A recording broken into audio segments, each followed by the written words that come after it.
यस्य स्वयं स्वभावाप्तिरभावे कृत्स्नकर्मणः तस्मै संज्ञानरूपाय नमोस्तु परमात्मने। जय बोलो पूज्यपाद आचार्य भगवान की जय। विराधकः कथं हन्त्रे जनाय परिकुप्यति त्र्यङ्गुलं पातयन् पद्भ्यां स्वयं दंडेन पात्यते। इष्टोपदेशमध्ये 10वा श्लोक चालू आहे। त्याच्यामध्ये काय सांगितलं अर्थ? विराधकः कथं हन्त्रे। विराधक म्हणजे ज्यांनी पूर्वी विराधना केली आहे असा तो विराधना करणारा विराधक। तर विराधना केली असणारा जीव तो विराधक हंत्रे जनाय, कोणी त्याचा घात करणारा मनुष्य आहे। म्हणजे मी कोणाची विराधना केली असेल आणि माझा घात करायला आलेला कोणी असेल तर त्याच्यावर का क्रोध करतो? करायला नकोय म्हणजे का? कारण मीच विराधना केली आहे कधी, तर मला तसंच फळ मिळणार आहे त्याचं। मग तू क्रोधी होऊन थोडी ते कर्म नष्ट होणार आहेत, थोडी ते उदय चुकणार आहेत, म्हणजे असं होणार नाही। म्हणून सांगितलं की विराधक जीव वर्तमानात आपल्याला मारणाऱ्यावर, घात करणाऱ्यावर, हंत्रे जनाय दुःखी करणाऱ्यावर क्रोध का करतो? कारण करेल तर पुन्हा स्वतःच फळ भोगावं लागेल त्याचं। जसं त्यांनी उदाहरण दिलं, त्र्यंगुल म्हणजे ते नांगरा समान काहीतरी असं आहे जे की भुस्सा भरायला किंवा जमीन खोदायला वापरलं जातं, आणि ते उभं ठेवलेलं असताना त्याला पायाने पाडायला जाईल तर नियमाने स्वतःच त्या दांडाच्या द्वारे पाडला जातो। कशासाठी सांगितलं हे? त्याचा अर्थ चांगला केला वर्णिजींनी पण एक वेगळ्या प्रकाराने।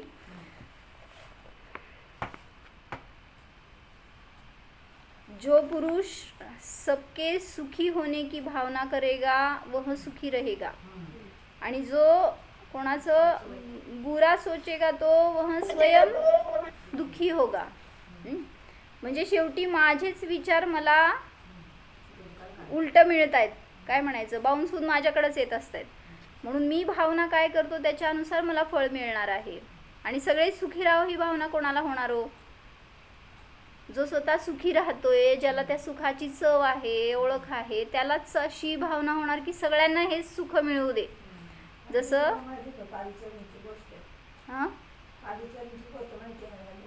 नसेल कालीचरण परवाची चोरची म्हणताय का?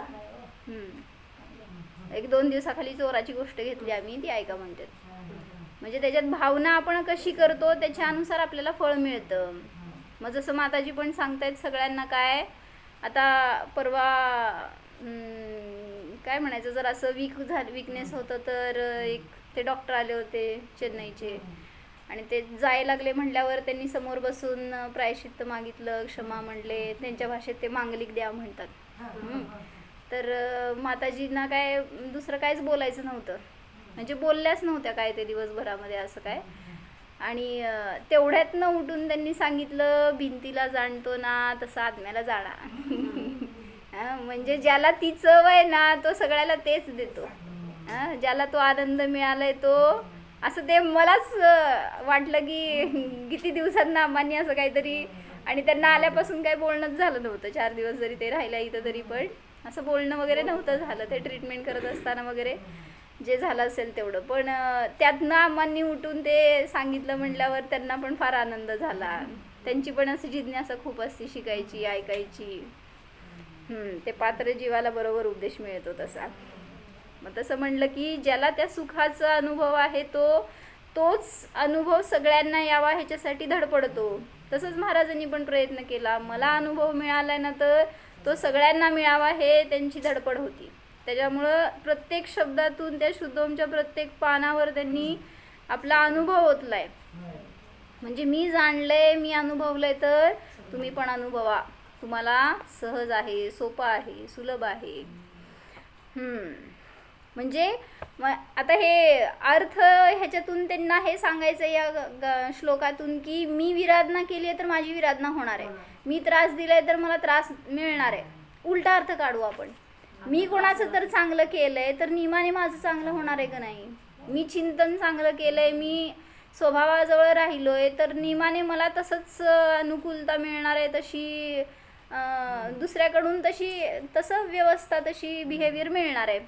म्हणजे म्हणून सांगितलं की महाराजांनी हेच केलं. काय केलं? स्वतः अनुभवत राहिले आणि जवळ येणाऱ्या प्रत्येकाला अनुभवाची शिदोरी दिली. त्यामुळं शेवट त्यांचं साधायला किती जणांची अनुकूलता मिळाली आणि किती सहजतेने त्यांनी आपली संलेखना साधली, उत्कृष्ट साधली. म्हणजे म्हणायचं म्हणून की आपण आपल्यासाठी करतोय जे करतो ते. मग ते भलेही मग त्या एका पंडितांनी असं सांगितलं, म्हणले कोणी आपल्या सहवासात आलेले जीव असतात तर ते विनाकारण आपल्याला द्वेष करतात, निंदा करतात, अपशब्द बोलतात, काहीतरी टोमणे मारणार, काय असेल ते असं. असे का? विनाकारण. मी काय त्यांचं वाईट केलं नाही मग का असं? हां, मग त्यांनी म्हटलं की पूर्वकर्माचा हा उदय आहे तर कर्म आम्हाला दिसत नाहीत, आम्ही कसं विश्वास ठेवायचा. म्हणजे दिसत नसलं तरी सुद्धा फळ जे मिळतंय ते कर्माच्या त्या परिणामाशिवाय मिळणार नाही. म्हणून सांगितलं मी केलेलं आहे ह्याचा स्वीकार करणं एवढंच त्याच्यातून बाहेर पडण्याचा उपाय असतो. जसं सीतेला का मिळालं? म्हणून आम्ही असं वाक्य घेतलं होतं, ते जिथं स्वीकार आहे तिथं सुधार आहे. मी स्वीकार केलं तर माझा सुधार आहे. जिथं स्वीकार आहे तिथं सुधार आहे. पुढं काय हो? जिथं सुधार आहे तिथं आधार आहे. मी स्वीकार केला तर मला सुधारण्याचा मार्ग मिळतोय आणि मी सुधारायला लागलो तर मला गुरु आधार देत आहेत की तू हे केलंय बरोबर आहे, असं कर, असं करू नको. म्हणून जिथं स्वीकार आहे तिथं सुधार आहे, जिथं सुधार आहे तिथं आधार आहे, जिथं आधार आहे तिथं नियमाने उद्धार आहे. म्हणजे पुन्हा पुन्हा मी त्या तसल्या परिणामामध्ये, तसल्या चुकींमध्ये, दोषामध्ये अडकणार नाही. म्हणून म्हणतायत की फक्त स्वीकारायची स्टेप पहिली आपल्याला करावी लागणार, तर तिथून पुढं सरकू शकतो. सीतेला का अपवाद झाला हो? हां, तिने पूर्वभवामध्ये गुणवती होती का वेदवती, काय नाव होतं तिचं. आणि हां, तिने मुनींचा आणि आरिकांचा तसा अपवाद केला होता, त्यामुळे तिला तसं फळ मिळालं. अंजनेला का मिळालं हो तसा उदय? 22 वर्ष वियोग पतीचा, शीलवान असताना पण आरोप आला. म्हणजे तिने स्वतः भगवंतांची 22 घडीसाठी विराधना केली होती. म्हणजे सगळीकडे विचार करा ना, सगळे पुराणातल्या कथा आपल्याला आपल्या बोधसाठी मिळत आहेत. मला जसं सानिध्य का मिळालं, घरातले लोक, नवरा असा का, मुलगी अशी का, असे आई वडील का, सगळ्याच्या मागं म्हणजे प्रत्येकाने आपल्या आपल्या ठिकाणी राहून विचार केला तर समजतंय. म्हणजे तुम्ही तुमच्या ठिकाणी, आता मी विचार केला की मी अशी का, मीच का, असं मी पूर्वी विचार करायची. म्हणजे घरात आता 4 जण भाऊ बहिणी आम्ही, मीच का असं मी विचार करायची. म्हणजे मोठी का नाही मी, छोटी का नाही मी, आई का नाही मी, पप्पा का नाही, असं एक मीच का. मग मी माझ्या परिणामांनी या स्वभावाला प्राप्त केलंय तर दुसऱ्याचं रोल मला कसं मिळणार. म्हणजे या पर्याय योग्य केलेले भाव आहेत मी, तर त्याचं फळ मलाच मिळणार आहे. किती ते इष्ट असू दे, आप्त असू दे, तरी सुद्धा माझं कर्म कोणी वाटून घेऊ शकत नाही. जसं घरात काम जास्त पडलं तर कदाचित आपण एकमेकांचं काम वाटून घेऊ, काहीतरी काम कमी करू, पण कर्म कधीही असं वाटता येत नाही. तुझं दुःख मी थोडंसं घेतो म्हणलं तर तशी पद्धत. म्हणूनच ह्याला न्याय म्हणलं. जे मी केलंय ते मला भोगावं लागणार, त्याच्याशिवाय मला दुसरं कोणाचं फळ भोगावं लागत नाही आणि मी केलेलं मला मिळायचं चुकत नाही. ह्यालाच म्हणलं वस्तुव्यवस्था किंवा न्यायव्यवस्था. आणि हे जर स्वीकारलं तर आपल्या सगळ्या आजपर्यंत भूतकाळात झालेल्या सगळ्या दोषांचं प्रक्षालन होईल आणि भविष्यकाळ सुधारेल त्याच्या निमित्तात. म्हणून एखाद्याच्या घरी चोरी होती, का होती? माझ्याच घरी चोरी का झाली?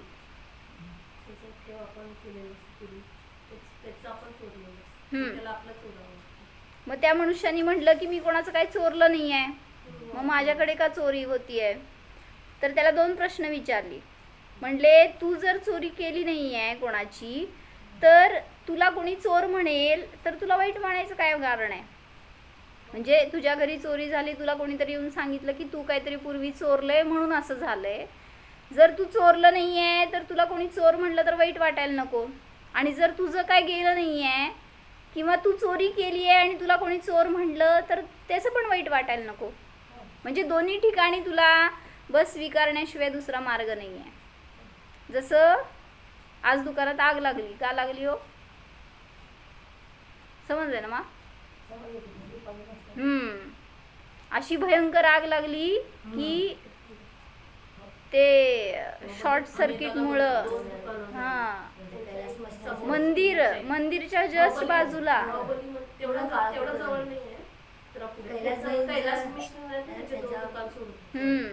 का लागली आग हो?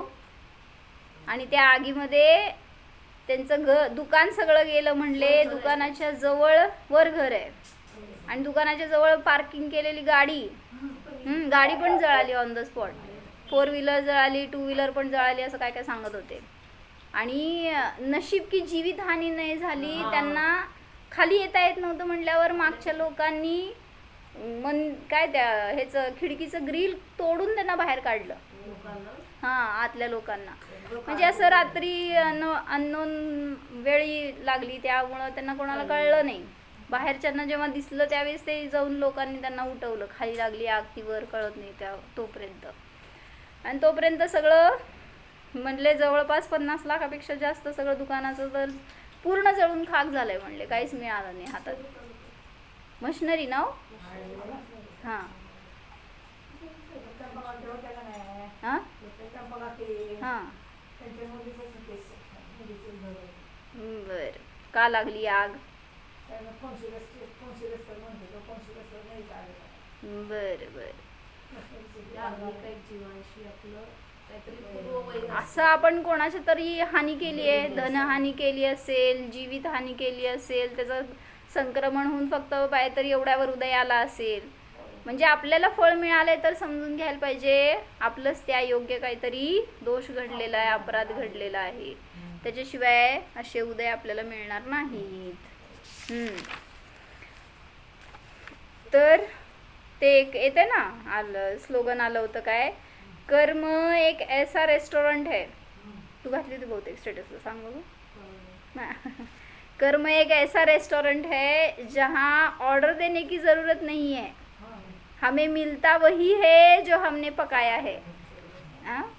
म्हणजे तिथं व्यवस्था अशी आहे की कडेकोट तुम्ही जे केलंय ते तुम्हाला न मागता मिळणार आहे आणि त्याच्यापेक्षा जास्त नाही आणि कमी नाही. म्हणून कर्म की गठरी लाद के जग में फिरे इंसान, जैसा करे वैसा भरे विधि का यही विधान.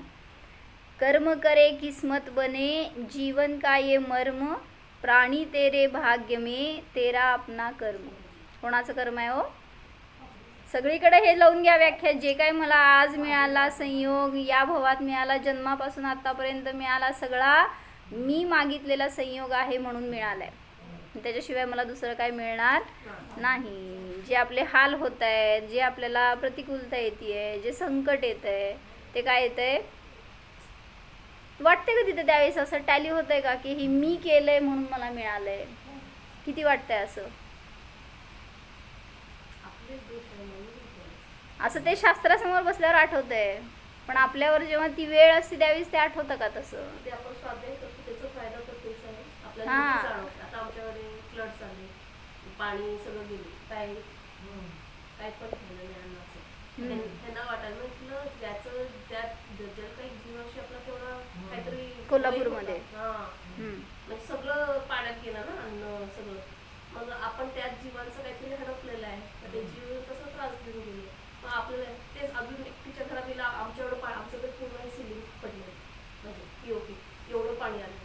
त्याच्याकडे कसं कट्ट्यापर्यंत आलेलं की एवढं रडून नका केली, ती मला फोन केली, तुला कसं वाटतं? म्हणजे काय वाटायचं आहे म्हटलं, जे आपलं होतं ते आपल्याकडे आहे ना, तसं करून तिला शांत केलं. तिचं तर काही असं आमच्या एवढं तर गेलं नाही. आमचे सगळे इलेक्ट्रॉनिक वस्तू गेले, म्हणजे पाण्याला TV, फ्रीज, सगळे इलेक्ट्रॉनिक वस्तू एक आठवडा पाण्यातच होतं. होय. मग तेव्हा तिला सांगायची मला पाणी आहे. तिचं काही तसं केलं पण नव्हतं, नुसतं धान्य बाद झालेलं. कोल्हापूरमध्ये पूर आला तेव्हाची परिस्थिती आहे की ज्याच्याकडं जास्त नुकसान झालं ते ज्ञानी आणि ज्याचं कमी नुकसान झालं ते रडते. कोणाचं उदय कसं आहे हो, आणि काय परत बांधलं भविष्यामध्ये ह्याच्यामधून. म्हणजे तेच मानना पण परवा त्रास झाला पाठीमध्ये, तर त्रास कळ येत होत्या असं वगैरे. मग तेच म्हणले मा आपण सगळं शिकतोय, वाचतोय, ध्यान करतोय, चांगल्या वेळेस अनुभव करतोय. पण ही अशी परिस्थिती असती जेव्हा प्रतिकूल, त्यावेळेस तिथं किती उपयोग स्थिर राहतो आपला. म्हणजे आईला विचारते, आईकडे होते आम्ही सगळ्यांचे फोन येत होते. खरं आपल्याला कळलेलं ना, आपल्या तेवढ्या जन्म जीवाशी जेवढा वय होता तो निघून गेला. आमच्या सासूबाईला त्रास सगळं आले, पण काय ते जाणार आहे ना, आपले नशिबात असेल तर परत येते, परत भरते. आपण काय एवढ्या गरिबीच्या ह्याच्यात आहे की सगळं गेलं की परत मिळणार. सगळ्यांना आम्हाला उलट सांगायला लागलं, म्हणजे बरोबर, तुम्ही काळजी करू नका. म्हणजे आपण केलेलं असेल तर ते कुठूनही कसंही आपल्यालाच भोगायला लागणार आहे. चुकून आपण दुसरीकडं गेलो म्हणून आपलं सुटणार आहे असं नाही आहे. आपलेच उदय आहेत तर ते कुठल्याही रीतीने आपल्यालाच भोगावे लागणार. धर्माचा फायदा काय, त्यावेळेला आपल्याला शांती येते, आपल्याला तळमळ होत नाही किंवा असं का झालं ते आकुलता करत नाही, राव वाटत नाही, असं काही होत नाही. आपण शांतपणे ती परिस्थिती स्वीकारतो आणि हेच खरं. आकुलता केलं तर नवीन कर्म मानणार ना आपण. ती सावधानता पाहिजे, ती जागरूकता पाहिजे. म्हणून जे शास्त्रासमोर बसल्यावर, मंदिरात बसल्यावर जे भाव असतात ना, ते संसारातल्या सगळ्या संकटांमध्ये ते भाव राहायला पाहिजेत, तर तिथं ते उतरणार जीवनामध्ये. जसं आमच्याकडं भूकंप आला होता सोलापूरला, बहुतेक 91-92 ला कधी, आणि त्यावेळेस नाही मला साल आठवत नाही कधीचं. किल्लारीच्या वेळेस तेव्हा कधी आलतो. तर त्याच्या वेळेस ते आमचं सगळं वाड्याचा दादरा भेगा पडले आणि पूर्ण ते दादरा असा हलायला लागला होता, मेन भिंत घराची ती, आणि आम्ही सगळे होतो हॉलमध्ये. आणि कुठून बाहेर जायचं म्हणजे त्या दादऱ्याच्या जवळून दरवाज्यातनं बाहेर जायचं, त्यामुळं बाहेर पण काढेना. हां, तर ते तिथून बाहेर पडायला चान्सच नव्हता. म्हणल्यावर सगळेजण जाऊन कॉट खाली बसलो होतो. एका कॉट खाली किती जण बसणार.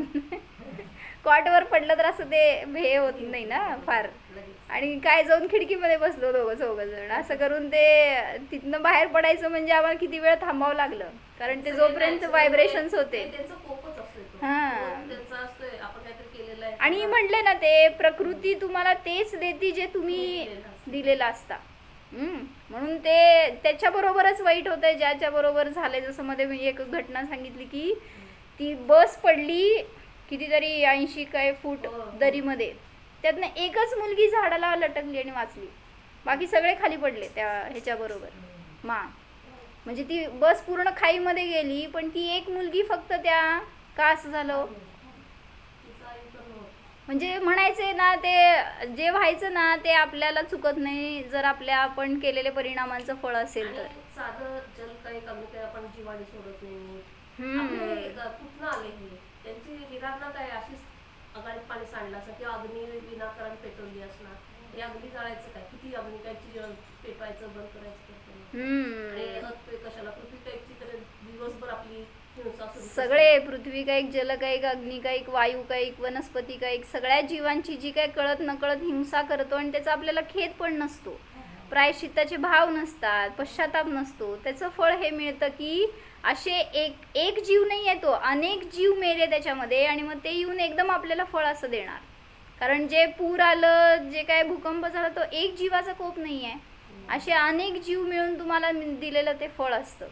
म्हणून सांगायचं आहे, कोणाशी आपल्याला वैर नको.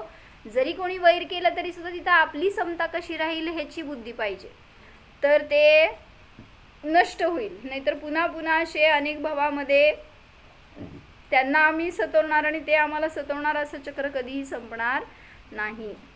म्हणून सांगितलं की तीर्थंकरांना तर उदय कधी चुकले तो का 6 महिने आहार मिळाला नाही आदिनाथ स्वामींना. संसारात आहे तोपर्यंत कर्माचे उदय राहणारच, कोण पण असू दे. हां तोपर्यंत संसार आहे स्वीकारायलाच पाहिजे की कर्माचे, कोणच असं नाही की बिनकर्माच्या उदयात आहे. पण ते कर्मांचे उदय आहेत समजून तरी शाणा होतो का माणूस? म्हणजे आकुलता करत राहतो की 6 महिने झाला आहार मिळाला नाही. म्हणजे मला मिळाला नाही असं म्हणून जर त्यांनी आकुलता केली असती तर काय साधना झाली मग? म्हणून सांगायचं तिथं की त्यांच्यावर पण उदय आले तर ते पण पूर्वकर्माचंच त्यांचं ते फळ होतं आणि त्यामध्ये ते स्थिर राहिले, त्याचं फळ ते निर्जरित झाले कर्म. आणि तसंच सांगितलं मग पार्श्वनाथांचा उपसर्ग झाला. का झाला हो? जे काय 10 भवापर्यंत त्यांच्यावर उपसर्ग झाला ते पण त्यांच्या परिणामाचं फळ होतं. क्षमाभाव धारण केलेले होते 10 भोगापर्यंत. पार्श्वनाथांच्या जीवनी पण क्षमाभाव धारण केलं असतं तर ते संयोग वाढला नसता ना.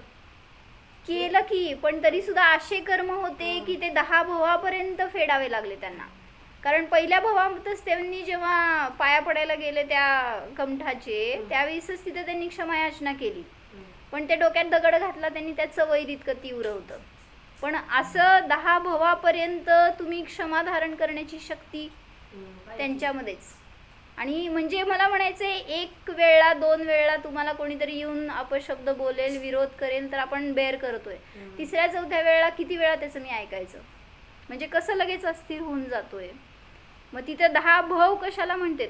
10 भवापर्यंत त्यांनी प्रत्येक ठिकाणी क्षमाच धारण केली आणि त्याचं फळ झालं असं की शेवटच्या भवामध्ये ते परिवर्तित झाले कमठ. यांना केवळ ज्ञान झालं आणि त्या कमठाला सम्यक दर्शनाची प्राप्ती झाली.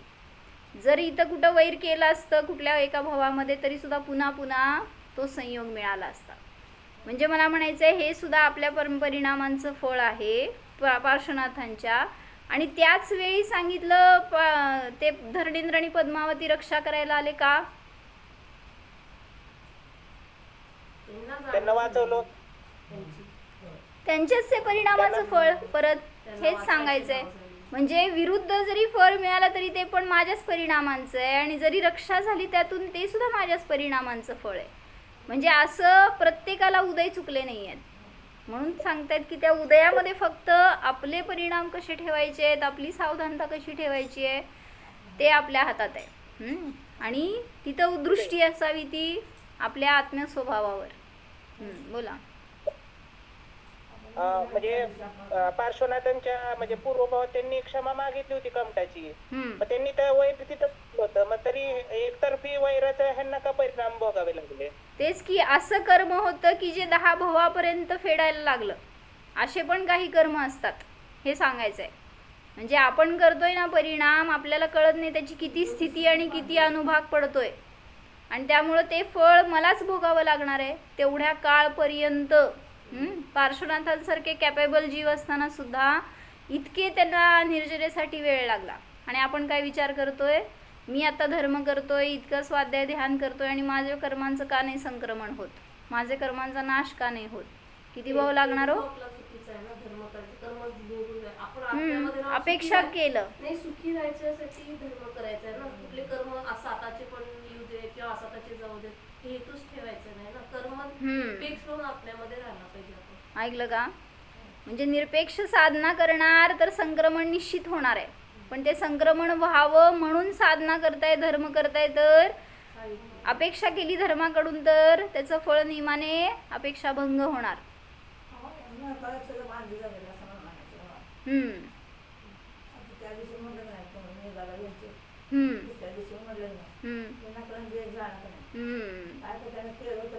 बरोबर. इथं विंच निघाला छोटा एक. नाही नाही, असंच चटई बिटाई काढत होतो आम्ही बसायला आणि त्यावेळेस ते निघालं तर म्हणजे लगेच आपण त्याला पकडा रे, सोडा रे बाहेर असे भाव केले.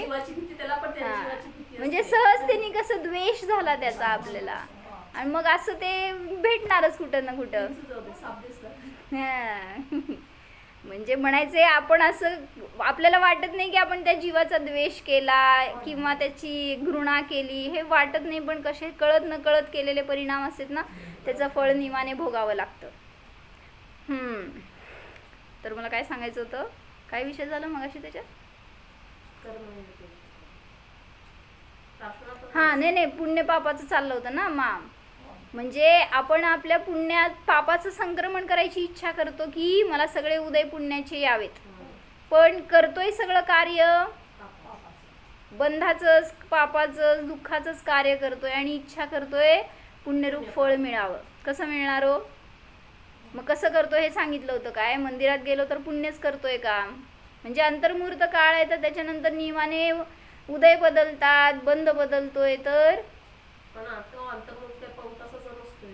तेच कुठेही पण असू क्षणाक्षणाला शकेल. बदलतं. इथे बसून हा. पण शास्त्र ऐकता ऐकता पण पाप होऊ शकतात ना. मग तेच घडवलं की मंदिरात आपण बसलोय, दर्शन करतोय आणि वाटेल आपल्याला की पुण्य बंधच करतोय, तर सांगितलं घाती कर्मांचा निरंतर बंध चालू आहे. पापाचंच आहे की ते. ज्ञानावरण आदी सगळे कर्म कसे आहेत तो पाप प्रकृती आहेत. म्हणून दर्शन करताना सुद्धा ज्ञानावरण बांधलं जाते मा. एक अनुभूती घेताना तेवढंच घाती कर्माचा बंध नाही. आपण जेव्हा अनुभूती घेतो तेव्हा तर निरंतर पापच बांधतो. तिथं सुद्धा बंद आहे कुठे? सगळीकडं. ध्रुवबंदी आहेत त्या प्रकृती 10व्या गुणस्थानापर्यंत. फक्त सांगितलं दर्शन मोहनीयाचा बंद थांबला, मिथ्यात्वाचा. पण बाकी सगळ्या प्रकृतींचा बंद फक्त अनुभाग कमी पडेल, स्थिती कमी पडेल एवढंच. नाहीतर ते ध्रुवबंदी आहेत. म्हणून म्हणायचे पाप निरंतर बांधतोय. आपल्याला वाटते की मी परिणाम खूप चांगले केले तर आता पुण्याचाच बंद होतोय ना. पाप तर निरंतर चालू आहे. आपलं लक्ष फक्त आघातीमध्ये पाप पुण्याच्या फळाकडे आहे ना. बाकीच्याकडे लक्ष सातावेदनीय म्हणजे पुण्य आणि असातावेदनीय म्हणजे पाप, एवढंच दृष्टी आहे. पण ज्या सगळ्या अशुभ प्रकृती बांधल्या जात आहेत त्यांना कुठं पाप म्हणून स्वीकारतोय.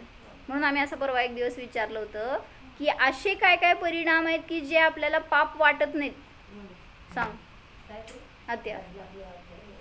5 पापाला पाप सगळे म्हणतील, हो. पण असे काय पाप आहेत मा की ज्याला कधी पाप म्हणून आपण बघितलंच नाहीये. कुठलं सांगा पाप असे करतो? शुभक्रियांना पण चांगलं मानतो ना माणसाला. बर. सामान्य गोष्टी ज्याला आपण पाप कधीच म्हणणार नाही. आता आरंभिक क्रिया करतोय त्याला ते आवडीनच करते ना. बरं, स्वयंपाक करतो तर पाप करतोय वाटतंय का? आवडीनं सगळ्यांना जीव घालतोय, हा, ते पाप वाटते का? सगळी आरंभिक क्रिया पापमयच आहे. हा, धंदा करतोय पाप करतोय वाटतंय का मा?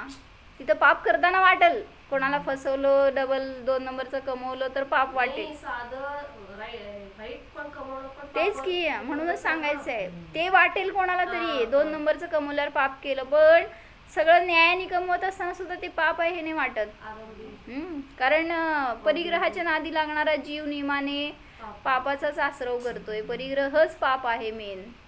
त्यामुळं ते समजत नाही. जोपर्यंत समजत नाही तोपर्यंत पाप चालू आहे. आणि उदय सांगायचे होते मला. उदय बदलतात ते अंतर्मुहूर्तात बदलतात. मग तो अंतर्मुहूर्त खूप छोटा पण असेल हे सांगितलं. म्हणजे मंदिरात दर्शन करतोय आणि खूप छान भक्ती करतोय. पापाचा उदय कसा आला हो? पुण्य चालू होतं आता उदय. आपण भांडी जरी बदलली म्हणून ते पापाचंच उदय आहे ना. आपल्याला बदलण्याचे बसायला भाव होतं. झाले, पाय दुखलं हे भाव झाले तरी सुद्धा. मग त्यात सांगितलं आम्ही की घड्याळ बघण्याचे भाव झाले ना तरी सुद्धा पाप आहे. पानं उलटली तरी पण कधी संपणार? विधान करताना तर तसंच सगळी करतात. अजून किती पेज कोण आलं कोण गेलं हे सुद्धा सगळे भाव कसे आहेत तो पापमय. वाटतंय का तिथं पाप आहे ते. म्हणून सांगायचंय की खूप काय म्हणायचं त्याच्यामध्ये इतकं सेन्सिटिव्ह आहेत ना ते परिणाम की त्या समयात तुम्ही सहज करून गेलात आणि इतकं मोठा बंद झाला ह्याचं पण कळत नाही आपल्याला.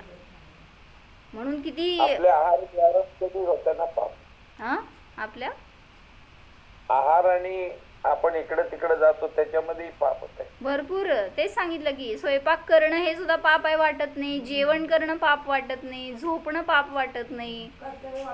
हा झोप झाली नाही की आपुलता करतात. अजून झाली नाही. हा, झोप झाली नाही तर पाप केल्यासारखं वाटतंय. पाप झाल्यासारखं वाटतंय. पण झोपलो हे पाप वाटतंय का? दुसऱ्याला झोपू दिलं नाही तर पुण्य का पाप हो?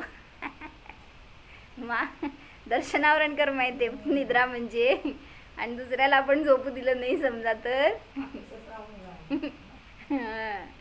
म्हणजे मला झोप नाही आली ना तर ऍक्च्युली पुण्याचा उदय येतो. म्हणून दर्शनावरण कर्माचं तिथं उलट कार्य थांबलं.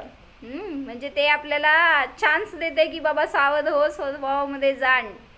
त्याचा बंधू उदय असताना दर्शन करतो ना, ज्ञानावरून कर्म कसं बांधलं जातं ते आपण भगवंतांचं दर्शन करतो केवल ना. ज्ञान स्वभाव आहे, त्याच्याकडे लक्ष नाही आहे आणि आपण बाहेर इंद्रिय ज्ञानाने जाणतोय, मग मतिश्रुत ज्ञानाचं अवलंबन घेतो, ह्याच्या निमित्तात ज्ञानावरण बांधतो. म्हणजे आहे आपली महिमा इतकी आगाध, पण आपण पराची महिमा करतोय त्यावेळेस, म्हणून तिथं ज्ञानावरण आधीचा सुद्धा बंद होतो.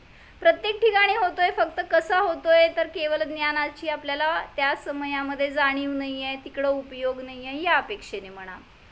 म्हणून कमी जास्त रूपाने का असेना सगळ्या प्रकारचा बंद चालू असतो. म्हणून सांगतायत काय की कशी सावधानता असायला पाहिजे. काही वेळेस कोणी आपल्याला कोर्ट केस केली आपल्यावर, का केली हो? जसं सांगितलं होतं एकदा उदाहरण की बाहुबलीमध्ये असताना तिथल्या शेतकऱ्यांनी सांगितलं उदाहरण की त्या शेतामध्ये 2 जण भाऊ होते आत्या, आणि 2 भावांमध्ये वाटणी झाली होती त्या काय म्हणायचं शेताची अर्धी अर्धी, आणि त्यातली 2.5 फूट जमिनीचा वाद चालला होता, ती कोणाला द्यायची, ह्याला का त्याला. आणि दोघांनी कोर्ट केस केली होती की ती मलाच पाहिजे असं. आणि मोठा भाऊ म्हटला मला पाहिजे, छोटा भाऊ म्हटला माझी आहे, आणि त्याच्यासाठी त्यांनी वर्षोनवर्ष ती केस केली म्हणले. आणि लागायला पाहिजे होता ज्याच्याकडनं त्याच्या विरुद्ध बाजूला निर्णय लागणार होता उद्या, आणि ते कळलं आदल्या दिवशी ह्या सगळ्यांना की त्यांच्या बाजूनी निर्णय लागणार आहे. तर आदल्या दिवशी रात्री त्या भावाने दुसऱ्या भावाला ज्याच्याकडनं लागणार होता ना निर्णय, त्याचा घात करून टाकला, आणि दुसऱ्या दिवशी याला जेलमध्ये नेलं आणि उम्रकैद झाली. काय झालं? कोणाला मिळाली जमीन? म्हणजे 10 वर्ष केस केली, त्याचे पैसे, त्याचं कष्ट, त्याचं व्याप वेगळा, आणि सगळं होऊन हातात आली तर भोगायला त्याचं आयुष्य नाही राहिलं, आणि ह्याच्याजवळ आयु आहे तर ते भोगण्याची पात्रता नाही राहिली. म्हणून सांगायचं आहे असं दुसऱ्याच्या कर्तृत्वाने मला फळ मिळत नाही आणि माझ्या कर्तृत्वाचं फळ दुसऱ्याला मिळत नाही. मीच केलेले परिणाम आहेत तर त्याचं फळ मलाच भोगावं लागणार. म्हणून सांगतायत की कर्म कोणाचा सगा नाही होता, आणि काय म्हणतात पाप पाप पाप किसी का सगा नहीं होता, पुण्य किसी को दगा नहीं देता और पाप किसी का सगा नहीं होता असं म्हणतात. म्हणून कुठलंही असू देत, पुण्य किंवा पाप हे नियमाने आपल्या परिणामांचं फळ आहे. जसं धन्यकुमाराच्या भवामध्ये पण त्याला त्याचं फळ मिळालं, त्याच्या पूर्वभवात, त्याच्या पुढच्या भवात, सगळीकडं त्याचंच कर्म होतं, म्हणून पापाचा उदय भोगावा लागत होता, आणि त्यांनीच केलेल्या दानाच्या परिणामाने सगळं संक्रमण झालं आणि पुण्याचा उदय सुरू झाला. तर तशीच एका ठग असतो एक, त्याची गोष्ट आहे हो मा, की एक व्यापारी असतो कशाचा, सोनार, आणि खूप मोठा व्यापारी असतो, पण त्याला पैशाची लालूच असते फार, जो येईल त्याला ठगत असतो तो. मग ते सोन्यामध्ये मिक्सिंग करून देणार, पैसा कमी जास्त करून घेणार असं वगैरे. आणि एक दिवस त्याच्याकडे एक शेतकरी आला, त्याच्या मुलीचं लग्न होतं, त्यासाठी त्याला दागिने बनवायचे होते, आणि त्यांनी खूप कष्ट करून पैसा कमवून ते गठरीत बांधून आणलं होतं त्याच्याकडे, की माझ्या मुलीच्या लग्नासाठी तू चांगले दागिने करून दे. आणि त्याला वाटलं की चांगला मिळाला, फसला यावेळेस माणूस, मी त्याला चांगलं फसवतो, म्हणून त्यांनी त्याला डुप्लिकेट दागिने करून दिले आणि त्याचे सगळे पैसे घेतले त्याच्यासाठी. आणि मग तो त्याला काय माहीत नाही, त्या खूप आनंदात गेला, मुलीचं लग्न केलं. लग्न झाल्यावर मुलगी गेली सासरी ते दागिने घालून, आणि सासरकडच्यांना कळालं की हे नकली आहेत. त्यांनी तिचा अपमान केला, तुझ्या वडिलांनी असले पाठवले. मग ती गेली आणि शेतकऱ्याला म्हणजे वडिलांना सांगते की हे सगळे दागिने नकली आहेत आणि तुम्ही असं का फसलात. मग तो जाऊन विचारतो सोनाराला, तर सोनार म्हणतो की कोण, तुम्ही नाही ओळखत. हाकलून दिलं त्याला चक्क तिथनं. मग पैसा गेला, दागिने गेले, इकडं अपमान सोसावा लागला, इज्जत गेली. म्हटल्यावर त्याला फार वाईट वाटायला लागलं आणि तो असं खंगत चालला, डिप्रेशनमध्ये गेला. म्हटल्यावर त्या मुलीचा नवरा म्हणजे हिचा जावई, त्याला कळालं हे, आणि तो त्याच्याकडं आला, आणि त्याला सगळी केस समजल्यावर तो म्हणाला की मी ह्याच्यातनं मार्ग काढून देतो तुम्हाला. आणि तो वेश बदलून, माहीत नसतं त्या सोनाराला, गावचा आता जावई बाकीच्यांना माहीत नसतं कोणाला, तर तो वेश बदलून गेला त्या सोनाराकडं, आणि असं एक उंची वस्त्र घालून गेला होता, आणि नेमकं त्याला एक काचेचा तुकडा इतका सुंदर मिळाला होता की जणू काय तो खूप चमकणारा हिराच आहे असं वाटावं. आणि त्यांनी तो हिरा म्हणून घेऊन गेला आणि त्याला सांगितलं सोनाराला की म्हणला मला पैशाची खूप गरज आहे आणि हे आमचं खानदानी हिरा आहे. मला इतका मोठा आहे की ते मी अंगठीत पण घालू शकत नाही आणि मला घरात पण ठेवायचं नाही आहे, तर मला तो विकायचा आहे. मग तो दाखव म्हणला कुठला आहे, एवढा नायाब हिरा आहे तर. आणि त्यांनी बघितल्या क्षणी ओळखला, कारण तो खूप पारखी असतो. तो म्हणला हा काचेचा तुकडा आहे म्हणला, हे काही हिरा नाही आहे. तर ह्यानी खूप समजावून सांगितलं, नाही म्हणला तुम्ही अपमान करताय माझा, कारण हे खूप मूल्यवान हिरा आहे आणि तुम्ही ह्याला जर विकलात तर तुम्हाला कितीतरी करोडाचे पैसे मिळतील. पण तो नाहीच म्हणतो. पण तरी पण हा म्हणतो की तुम्ही काय करा, आम्ही तुम्हाला लगेच पैसा नाही मागत, तुमच्या दुकानात ठेवा, त्याला जर गिरायक आलं तर विका आणि ते पैसे मला द्या, तोपर्यंत तुमच्याकडे राहू देत, मला घरात ठेवायला रिस्क वाटते. मग तो म्हणला ठीक आहे, आता काय आलाच बकरा स्वतःहून तर मी कशाला नको म्हणून. असं म्हणून त्यांनी काय केलं, ते ठेवून घेतलं. आणि यांनी काय केलं, जावयांनी त्याच्या एका मित्राला खरेदी करायला म्हणून त्याच्याकडं पाठवलं. म्हणजे सगळं प्लांट होतं हे. आणि तो मित्र एका राणीचा दास म्हणून गेला होता, राणीचा सेवक म्हणून. आणि तिथं गेल्यावर त्यांनी त्या दुकानात म्हणला की मला राणीसाठी खूप चांगले हिरे पाहिजेत तिच्या दागिन्यांमध्ये घालायला. मग त्यांनी खरोखर त्या दुकानातले सगळे उत्तम हिरे दाखवले, पण ते कुठं घ्यायचं होतं त्याला. नाही म्हणला हे मला कुठलेच पसंत नाही आहे. मग शेवटी त्यांनी काय केलं, इकडं नाही तिकडं नाही, त्याला कळालं की हा काय पारखी नाही आहे, ह्याला काय कळत नाही आहे. बघू म्हणला ते हिरा दाखवून, ते काच दाखवून, आणि ते समोर ठेवलं की हा म्हणला कसलं सुंदर हिरा आहे. आणि मग त्याला कळालं की ह्याला काही कळत नाही आहे आणि जाऊ दे, आता स्वतःहूनच आलाय जर बळी पडायला तर त्याच्याकडनं घ्यावं आपण पैसा लुटून. मग त्यांनी विचारलं ह्याचं काय किंमत आहे, राणी पाहिजे ती किंमत देईल त्याच्यासाठी म्हणून. मग त्यांनी आपलं येईल तोंडाला ते सांगितलं. त्यांनी पहिल्यांदा त्या जावयाला विचारलं होतं त्याला किती पैसे पाहिजे ह्याच्या निमित्तात. त्यांनी सांगितलं मला 15,000 दिला तरी बास होतील. मग कोण घेणार नाही म्हणला 15,000ला, ते काच आहे. तो म्हणून ठेवून गेला होता. आणि ह्यानी काय म्हणला आता त्या मित्राला, म्हणला ह्याचे तुम्ही 25,000 रुपये द्या. आणि पहिल्या बोलीत तो स्वीकार करतो. ठीक आहे म्हणला 25,000, पण आत्ता माझ्याकडे तेवढी कॅश नाही आहे, मी तुला 7,000 आहेत, 7,000 देतो म्हणला. आणि त्यांनी 7,000 रुपये दिले त्या दुकानदाराला आणि सांगितलं 7 दिवस तुझ्याजवळ ठेव हा हिरा, आणि मी जर नाही आलो 7 दिवसांनी पैसा घेऊन तर तू विक आणि ते पैसे पण तुझे. पण जर 7 दिवसाच्या आत मी आलो आणि तू दुसऱ्या कोणाला विकलास तर तू मला 14,000 रुपये द्यायचे, कारण राणी मला ओरडेल आणि त्याचं मला सगळं भुगतान भरावं लागेल. मग ठीक आहे म्हणलं, मी कशाला कोणाला विकतोय. आणि गेला हा, आणि आता येणारच नव्हता हा, काय त्यांचं प्लॅन असल्यामुळं. आणि हा जावई परत आला जवळपास 6 महिन्यांनी दुकानात. आणि त्यांनी विचारलं, म्हणजे हा वाट बघत बसला होता पण आलाच नाही ना तो. 7 दिवसांनी. मग हा 6 महिन्यांनी आला आणि दुकानामध्ये विचारतो की काय झालं, गेला का हिरा माझा. तो म्हणतो जर ह्याला कळालं तर 25,000 हा घेईल, म्हणून त्यांनी काय सांगितलंच नाही. तो म्हणतो की नाही येईल गिरायक जाईल असं वगैरे म्हणल्यावर तो म्हणतो की मला 15,000 रुपये द्या जर तुम्हाला मिळालंच आहे गिरायक तर. मग हा काय विचार करतो, 25,000 मिळणार आहे, त्यातले 15,000 ह्याला दिले तर 10,000 मला मिळतील ना. म्हणून त्याचं तोंड गप्प करण्यासाठी त्यांनी त्याला 15,000 रुपये दिले, कोणी दुकानदारांनी त्या जावयाला. आणि हा घेऊन घरी आला आणि हा आता इकडं वाट बघत बसलाय, पण त्याच्याकडं तो आलाच नाही. काय झालं, फायदा झाला का नुकसान झालं. किती रुपये मिळाले सांगा, जाऊ दे. 7,000 रुपये गेले, उलट 8,000. 7 मधले 7 गेले. 15,000 घेतले ना ह्यानी त्याच्याकडनं, त्यामुळे स्वतःच्या पदराचे त्याला 8,000 घालावे लागले. म्हणजे थोडंसं पैसा देऊन यांनी परत पैसाच लुटला त्याच्याकडनं.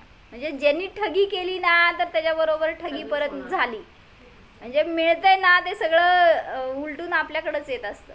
आपण दुसऱ्याचं काय करत नाही, आपण स्वतःचाच मार्ग उलट धोक्याचा बनवतो. म्हणून सांगितलं मोक्ष मार्गामध्ये पण दुसऱ्याला कोणी ठगवतं, जसं कोणी कोणाला ठगवलं सांगा, मोक्ष मार्गापासून नाही पुराणात सांगा की उदाहरण, कोणी परावृत्त केलं खऱ्या मार्गापासून,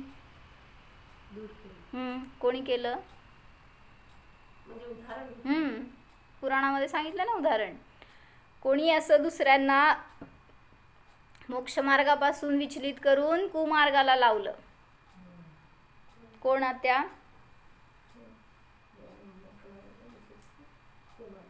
असं कोण? मरीची. काय केलं? हा 300 तो नाही का उभारला बाहेर आणि त्या समोश्रणात तिकडं काय जात आहे माझ्याकडे या म्हणून सगळ्या त्या समोश्रणात जाणाऱ्यांना परावृत्त केलं आणि सगळ्या कुमतांची स्थापना केली. मग असा संयोग का मिळाला? साक्षात समोर आदिनाथ होते तरी सुद्धा, भगवान होते तरी सुद्धा अशा चुकीच्या मार्गाच्या अधीन झालो आपण सुद्धा. म्हणून म्हणायचं दुसऱ्यांनी काय केलं नाहीये तिथं, आपणच दुसऱ्याला परावृत्त केलं म्हणून आपल्याला असे संयोग मिळतात. म्हणून म्हटलं की एकदा आत्म्याची ओळख करा, त्याच्या आधाराने जगा, तर कोणी आपल्याला आनंदापासून परावृत्त करू शकणार नाही. हो सांग ध्यानात ध्यान सांग 1 मिनिट सांगायचं.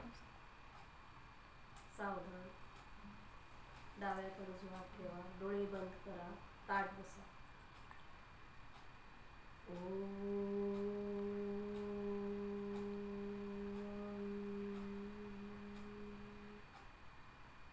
आम्ही शुद्ध त्रिकाली ध्रुव कारण परमात्मा आहे जाणा.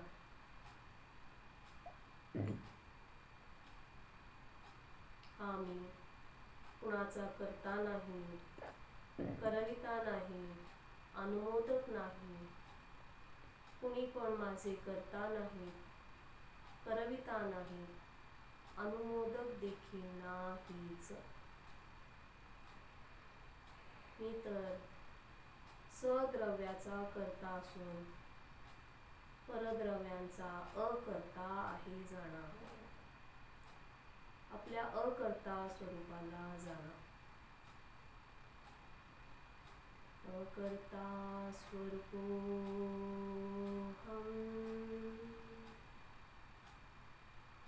अकर्ता स्वरूपोऽहम्.